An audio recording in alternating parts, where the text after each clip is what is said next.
You know, I don't think there's a better bite or feel in bass fishing than setting the hook when you're flipping and pitching shallow cover. I absolutely love it, and maybe something I prefer even over top water. And it's something I've been doing since I was a kid. And in this day and age of all the cool electronic toys that we have, this is a very visual approach to bass fishing. It's very instinctive, and you're able to visually assess the cover and obviously determine where those bites are coming from quickly. And hopefully you could replicate that and get on a bite, across the lake and have a really good day. But there are two elements to the cover that can really help you short circuit the process of finding those bass. And this is regardless of the cover type, whether it's bushes or logs or stumps, whatever it may be. Two elements to the cover type that'll really help you get on the fish quicker. I'm going to give you a crash course on flipping and pitching shallow cover. Whenever you first pull up onto a shallow flat or shoreline and you pull out the flipping stick, sometimes the sheer volume of cover that you have to dissect can be kind of intimidating. And ultimately, I think you just have to put your head down and start fishing. But there are two features that need to stand out to you in your mind's eye. And that's going to be heavier shade and isolation. So let's break each one of those down, and let's start with shade.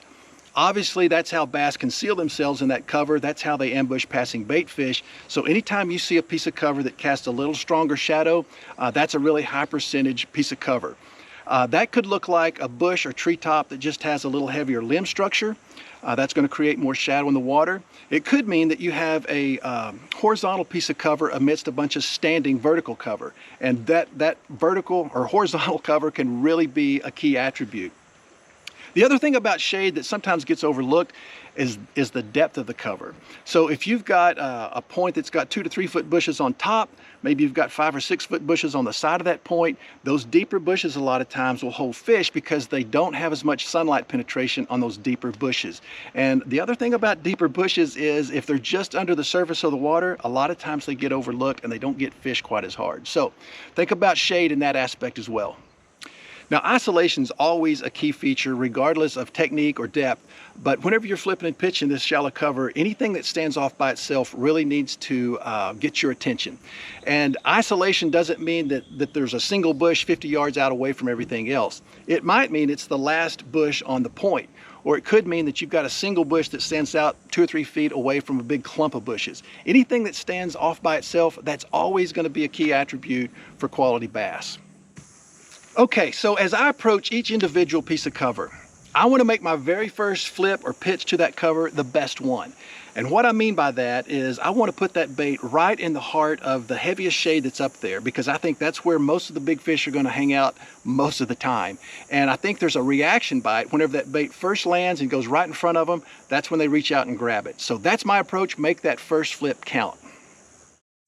Flipping and pitching is often described as a very slow, methodical way to fish, and certainly it can be, but it doesn't have to be.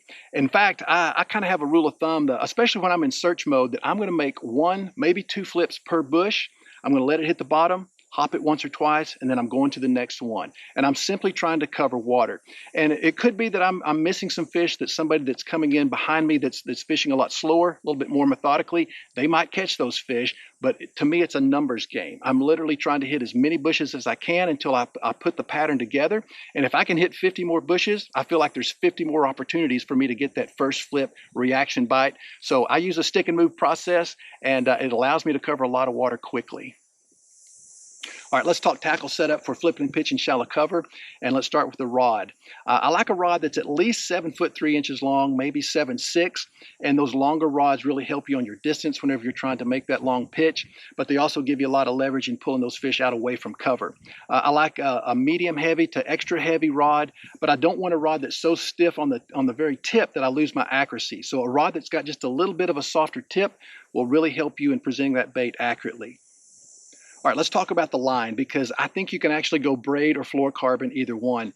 And I'm going to choose those materials based upon 2 things. It's the density of the cover and the water clarity. So if the water's kind of off color, or if I'm in some really dense cover, that braid can't be beat. It's got 0 stretch, so you get a great hook set with just a quick pop of the rod tip. Obviously, the strength to diameter ratio on braid can't be beat.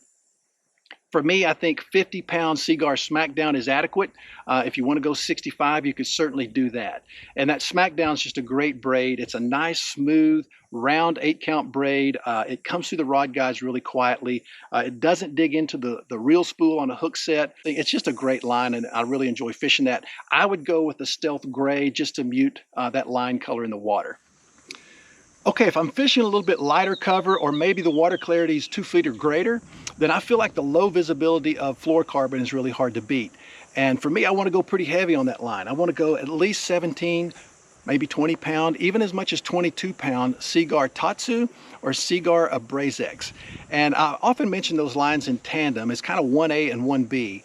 And let's start with Tatsu because it's just an amazing line. There's really nothing else like it out there. It's a dual structure line, meaning that you've got a really soft outer layer to that line that makes it extremely pliable and very low memory. But that inner core is very abrasion resistant. And man, it's just an excellent line for flipping and pitching. It's pretty expensive to make, and that's reflected at the retail counter as well. And so I always mention Abrazex as a 1B because Abrazex has many of those same characteristics. It's not a dual structure line, but man, it is very abrasion resistant, also very soft and pliable, and not quite as hard on the pocketbook. So both of those are excellent choices when you're flipping and pitching. All right, let's talk about the specific baits for just a second, because I think whether you're flipping and pitching a soft plastic or a jig, you really want to pay attention to the fall rate. And I personally think the fall rate's even more important than color. And as the water gets warmer, I want that fall rate to be faster. And I'm trying to get that reaction strike like I've been talking about. And if I'm flipping a soft plastic, I want at least a 3/8 ounce and maybe as much as a 1/2 ounce weight to get that bait, shooting in front of that fish really quick. If I'm flipping a jig, I want to go at least a 1/2 ounce. Again, trying to get that same fast fall reaction. Hey, hopefully I've given you some things to think about. Ultimately, I think you just have to put your head down and start fishing, but you really need to notice that shade and isolation. That can help you get on that bite quicker, and there's nothing better than figuring out what depth they're located in, what type of cover they're on. That's when you can have some awesome days. I hope this helps put some good fish in the boat for you.